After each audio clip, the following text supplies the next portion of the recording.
Vias rápidas com pórticos ou autoestradas com portagens. A escolha é difícil porque o preço a pagar para circular nas antigas SCUT pode chegar ao valor cobrado nas autoestradas.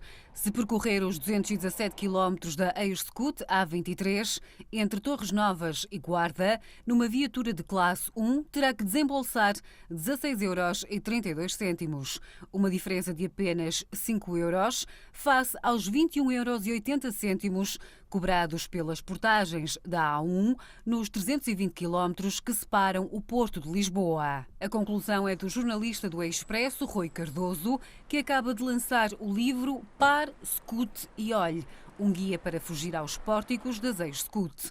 O autor percorreu o país de norte a sul ao volante do seu automóvel à procura de alternativas gratuitas ou pelo menos mais baratas às vias com portagens eletrónicas e verificou que, em muitos casos, é possível viajar de forma tranquila e a custos mais reduzidos. Na A23 para norte de Castelo Branco, é-nos relativamente possível entrar, fazer aquilo que eu chamo aqui no livro a guerrilha rodoviária, que é entrar e sair nas SCUTs de maneira a contornar os pórticos que lá estão por fora pela Estrada Nacional. E aí o tempo que se perde é relativamente pouco relevante, dá-se mais umas voltinhas, são mais umas centenas de metros ou mais uns quilómetros ao fim do percurso, mas a diferença é relativamente pouca. Há casos até, como por exemplo na A24, entre Vila Real e Vila Pouca da Guiar, em que o caminho pela Estrada Velha, pela Estrada 15, até são menos quilómetros. E, portanto, aí assim, claramente que se poupa tempo. Bom, e em classe 1 poupam-se 2 euros, o que nos tempos que correm significa alguma coisa, apesar de tudo. No Porto, a A4 funcionou como uma alternativa gratuita à VCI até 2010. Mas agora, sempre que uma viatura de classe 1 circule nessa ex-SCUT, tem que pagar 50 cêntimos. Poderá parecer um valor residual, mas se multiplicarmos pelos 25 dias úteis de um mês e contabilizarmos a viagem de ida e volta, prefaz um custo mensal de 25 euros.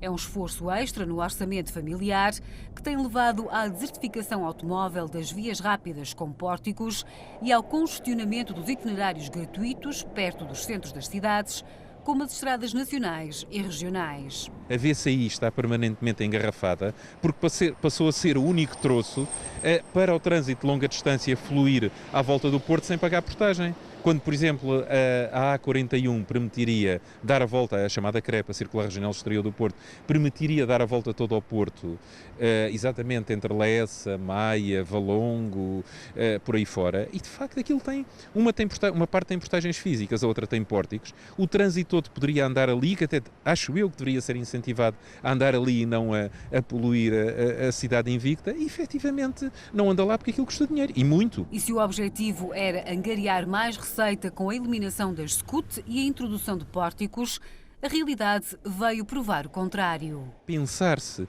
que com isto se aumentar a receita do Estado é um completo logro. Não, senhor, não aumentou e infernizou-se a vida às pessoas. E depois ainda acontece uma coisa.